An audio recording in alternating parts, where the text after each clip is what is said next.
ମଲ୍ଲିକାର ହାତ ବାଜି ଯେତେବେଳେ ଫିସ୍ ବଲ୍ଟି ଭାଙ୍ଗିଯିବ ଦେଖି ଆଦ୍ୟାଙ୍କର ଆତ୍ମା ପୁରା ଆଶ୍ଚର୍ଯ୍ୟ ହେଇଯିବ।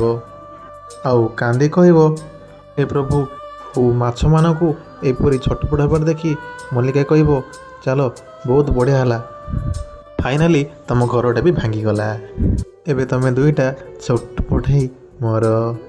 ଏହା ଦେଖି ଆଦ୍ୟା କାନ୍ଦି କହିବେ, ହେ ପ୍ରଭୁ, ଏବେ ତମ ପିଲା ଦୁଇଟି ମରିଯିବେ, ଏବେ ସେମାନଙ୍କୁ ମୁଁ କେମିତି ବଞ୍ଚେଇବି?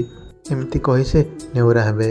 ଏହାପରେ ଆଦ୍ୟାଙ୍କ ମୁଣ୍ଡକୁ ଗୋଟେ ଆଇଡ଼ିଆ ଆସିବ।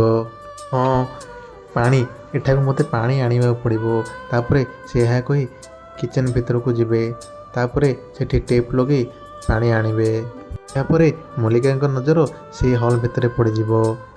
ସେ ଟେନସନ୍ ହେଇ କହିବେ, ଏତେ ଗୁଡ଼ା ପାଣିକି ହଲ୍ ଭିତରକୁ କେମିତି ଆସିଲା? ଆଉ ଏ ପିଲାମାନେ ବଞ୍ଚିଗଲେ କିପରି? ନା ନା, ମୋତେ ଯାଇ ଏ ପାଣିକୁ ବନ୍ଦ କରିବାକୁ ପଡ଼ିବ। ଆଉ ସେ ଆସିଲା ବେଳେ ସିଡ଼ିରୁ ପଡ଼ିଯିବେ। ଏହାପରେ ତାଙ୍କର ଯାଦୁ ମୁଦିଟି କୁଆଡ଼େ ହଜିଯିବ।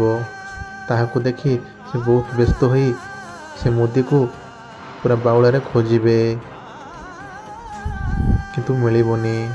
ତାପରେ ଆଦ୍ୟା କାନ୍ଦି କହିବେ, ହେ ଦେବୀ ମା, କିଏ ମୋ ପିଲାମାନଙ୍କୁ ଏପରି କଳା ଯାଦୁ କରିଛି? ତାଙ୍କୁ ରକ୍ଷା କର, ତାଙ୍କୁ ରକ୍ଷା କର ମା, ନହେଲେ ସେ ପିଲା ଦୁଇଟି ମୋର ମରିଯିବେ। ରକ୍ଷା କର ପ୍ରଭୁ, ଏ କଳା ଯାଦୁ ଠାରୁ ମୋ ପିଲାମାନଙ୍କୁ ରକ୍ଷା କର। କ'ଣ କରିବି ମା ମୁଁ ଏବେ, ମୋ ପିଲାକୁ ରକ୍ଷା କର। ଏହାପରେ ଦେବୀ ମା ଆଶୀର୍ବାଦ ଦେବେ। ଆଉ ସେ ପିଲାମାନଙ୍କୁ ଚମତ୍କାର ସହିତ ତାକୁ ବଞ୍ଚାଇ ଦେବେ।